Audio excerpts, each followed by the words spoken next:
Hi, and welcome to this episode of John's Motorcycle Rescue and Review.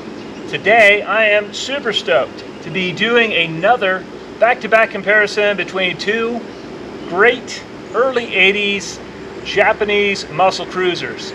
And first up we have Yamaha's 1982 Maxim XJ1100. In this corner we have Honda's 1982 CB900 Custom. And these bikes competed back-to-back on the sales floor. They're both very similar. They both have 16 valve inline air-cooled 4-cylinder motors. They both have a bank of 4 carburetors feeding the motors. They both have the dual disc brakes up front, the big disc brake out back. Yamaha's XJ1100 was based on their very popular XS1100 motorcycle. It had the traditional cruiser styling, it had the step seat and the rounded gas tank, and this one actually has the optional kind of sport touring fairing on it, but it's really a muscle cruiser. It's got just that powerhouse XS1100 motor. It's 1100 cc's, it's got 16 valves. The motor on the Honda is a little bit smaller at 900 cc's, but it's still, acquits itself well. It's still in that leader bike class, that it doesn't have the all-out power that the XJ does. Both of these bikes are running non-stock exhaust. The exhaust on the CB900 Custom here is a 4-into-1 Mac exhaust, and I'm not sure what brand it is, but the Yamaha Maxim is running a 4-into-2 system. So they sound a little bit different. I prefer the sound of a 4-into-1 on a 4-cylinder, but they both sound good. They both make a little bit of noise. I have purchased both of these bikes recently, and I have done a series of upgrades on each one. On the Honda, I had to clean the carbs to get it running, and I also, when I was in there, I rejetted the carbs for the pipe, so it now runs properly with this pipe. I also upgraded the front brake lines to Spiegler steel braided brake lines on the front of this Honda. I did some more thorough upgrades on the Yamaha. I ended up putting some progressive fork springs in the front, the Spiegler brake lines on, and progressive shocks in the rear. But the real question is, what are these bikes like to ride out on the road? How do they compare? Does this Yamaha just have so much more motor that, it just decimates the CB900? Or, are there plus and minuses to each one? I'm going to grab my gear, I'm going to bring the camera along, let's find out together. Let's ride.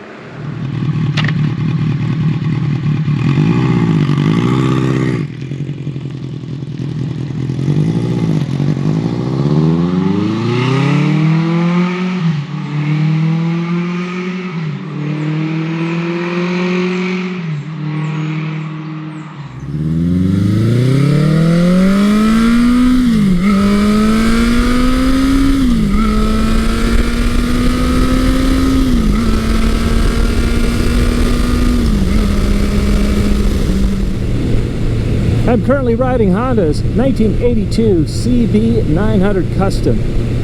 And man, this bike is just a nice machine. Very, very smooth. I'm struck immediately by how smooth the motor on this bike is. Just no vibration through the seat, none through the pegs, and just a very, very mild bit through the bars. I'm cruising along in 5th gear, and I'm in high range. Right now at 55, I'm revving almost exactly 3,500 RPM. This bike will do this all day long. Now, because this is a naked bike without a fairing, if I'm going faster than this for long periods of time, it does get a little bit fatiguing just with the wind. But that's really on any bike that does not have a windshield. The suspension on this bike as well is just very, very nice. It's very stable. It's got a long wheelbase, but with the way the bars are set up, it goes into the corners very nicely. It's very confidence inspiring. And in stock form, the CB900 Custom actually has the best stock suspension of any of the early 80s muscle cruisers. It just rides super, super nice. Very good compromise of control and a smooth ride and nice handling. So because of that, I have not had to modify the suspension on this bike, and it handles very, very nicely. You can hear a little bit of the burble from the Mac exhaust as I decelerate. Clutch action is easy, the transmission shifts smoothly.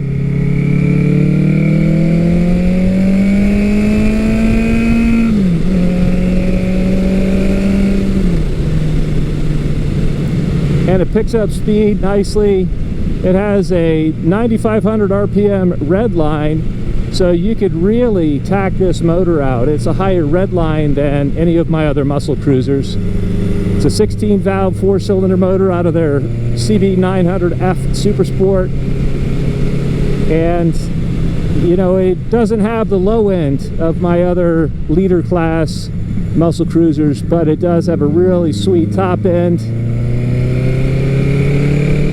And really, above 4,000 RPM, it starts to come on nicely, and you know, it pulls decently. It's certainly not a slouch.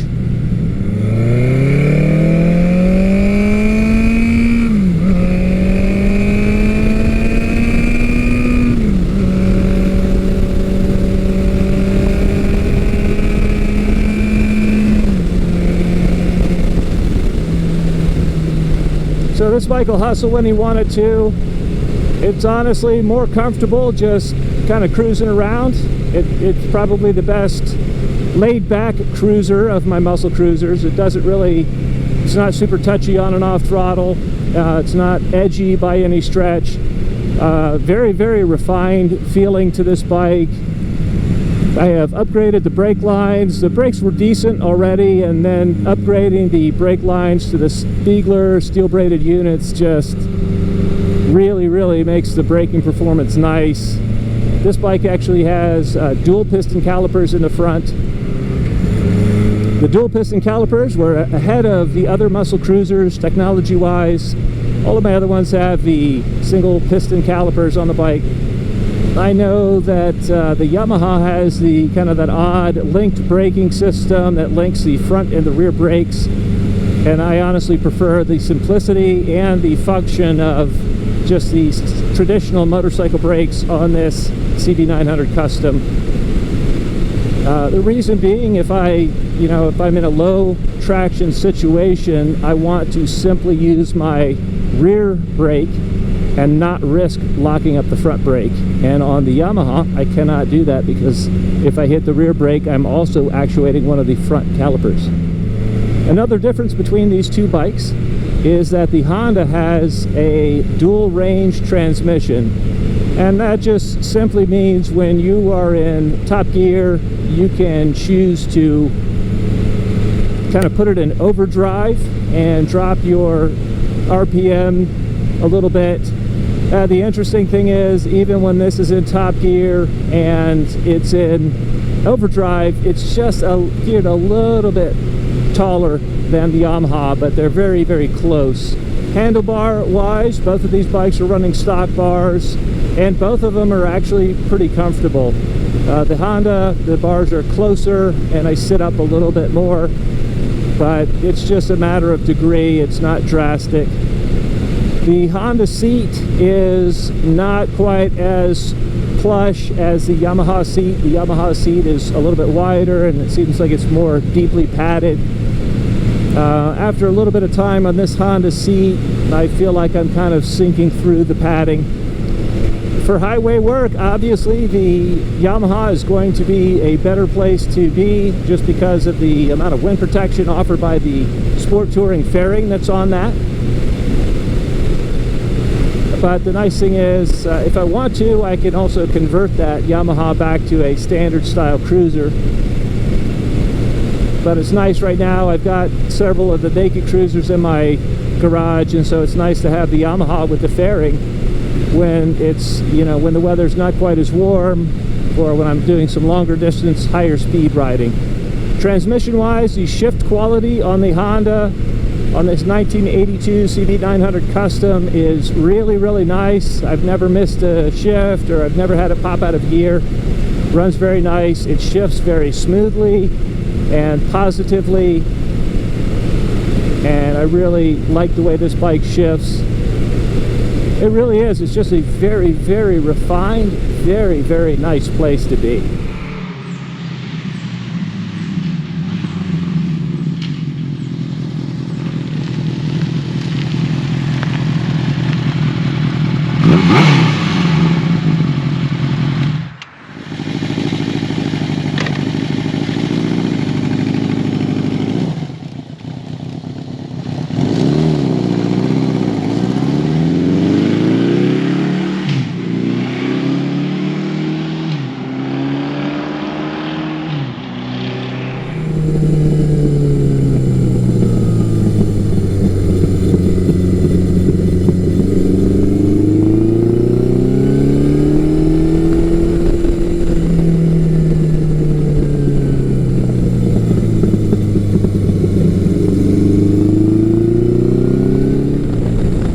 I am currently riding Yamaha's 1982 XJ1100 back-to-back with Honda's 1982 CB900 Custom. And the first thing I'm noticing after getting off that Honda and getting on this bike, as I'm just riding down through, they really do feel similar in the engine vibration department. They are both very, very smooth. They both rev at 55, right around 3,500 RPM. I think the Honda revs just a hair less, but you know, top gear on both bikes is almost the same. But when I get on this bike, it definitely seems to pick up speed a little bit quicker, just in the mid-range. The front fairing obviously makes a difference. This will do highway speeds a lot easier, and for longer periods of time you're not fighting the wind. I'm getting a little bit of wind on the top of my head, but other than that, it's really a very smooth airflow over the fairing. You know, I'm not getting a lot of turbulence. The handling and ride on this bike are very nice. I just replaced the rear shocks with some progressive units, and I replaced the front suspension with some progressive springs and tuned the spacers in that, and it's very composed. It rides very nice now. The stock suspension was just very wallowy and kind of sacked out, and that can sometimes happen on the vintage bikes.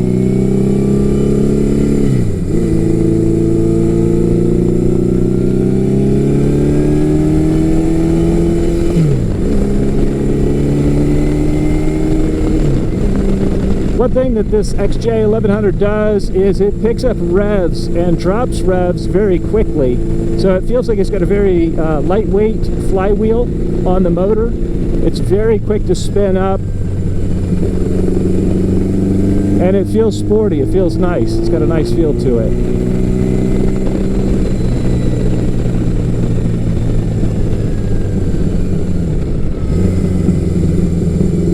Transmission-wise, this bike definitely likes it when you shift quickly and decisively. The transmission in this bike is notchier than it is in the Honda, and I would say it's one area where the Honda definitely feels more refined.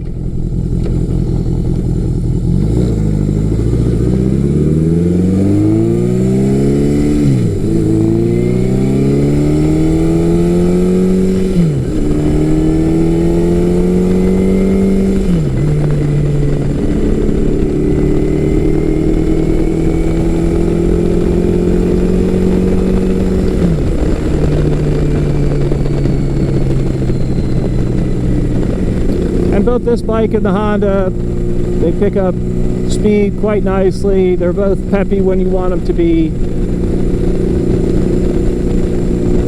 and they honestly both feel very refined when you ride them. Very minimal vibration. Both of them have comfortable seating positions.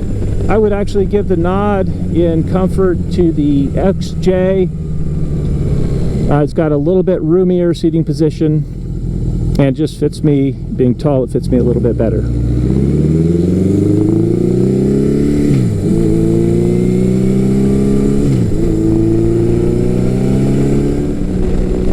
As I mentioned earlier, sound-wise, I prefer the sound of the 4-into-1 exhaust, and this bike has a 4-into-2, and it doesn't sound bad. It has a burble on deceleration, and it has a nice, you know, tone to it when you get on it. But it just has a different sound with the 4-into-2 custom exhaust on it. A nice feature that this bike has that the Honda does not have, this bike has a fuel gauge, which I really appreciate. I think that's an essential on a bike. I'm really surprised that the Honda does not have that. I've also upgraded the brakes on this motorcycle with new brake pads. I rebuilt the brake pistons as well, the brake calipers, and I also put the Spiegler steel braided brake line on the front line, and the braking is now far superior to what it was when I got this bike. And again, that's just due to age. The braking performance had degraded over time, but it does stop well now and well controlled. This bike handles nicely. If I were doing a longer distance ride, this Yamaha, because it has the nice fairing on it, it really is a lot less fatiguing over time, especially if you're doing, you know, 55 miles an hour plus. You're not hung out to dry in the wind. Both of these bikes are stable. They both handle, honestly, very well. Yeah, as well as doing longer distance riding more efficiently, this Yamaha definitely is going to be nicer when we get into the cooler weather. On a hot day, today it's actually borderline hot. I prefer riding a naked bike in the hot weather, just for the wind, the cooling that you get from the wind. Yeah, this Yamaha it handles nicely, it drives nicely. With the upgrades that I've done, it brakes, and it just handles nicely. The ride is nice, it's smooth, it's not overly stiff, even with the progressive shocks and springs. And it's smooth enough that you can do long distance riding and comfortable enough. It's got the wind protection, and yeah, it's just a really nice sport touring bike. One that even by today's standards is very capable. It's not as smooth as the Honda on, you know, at speed. I'm getting a little bit more vibration from the bars, but it really is overall a fairly refined package and just a nice bike to ride.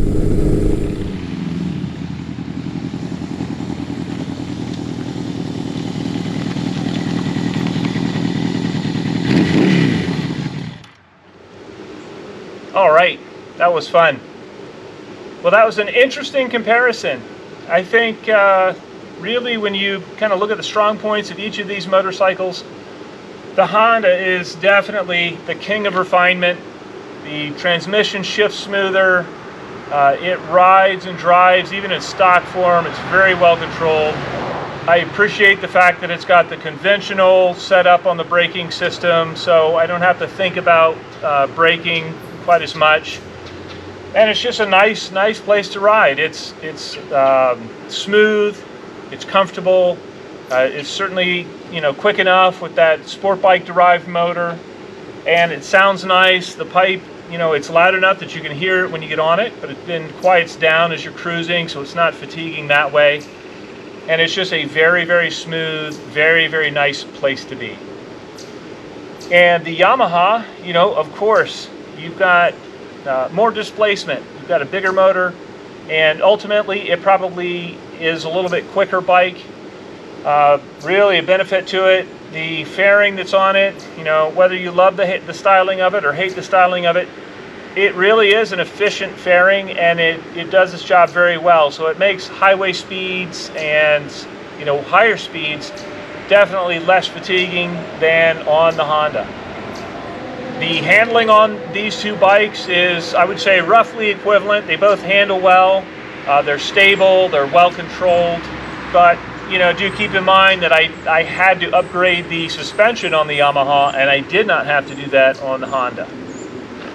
I would say I give the Honda the nod when it comes to the braking performance, only because this Yamaha, you know, for this model year, they had that, you know, the weird linked brakes where the rear brake pedal actuates the left front caliper and the rear caliper, and then your normal brake lever activates the right caliper.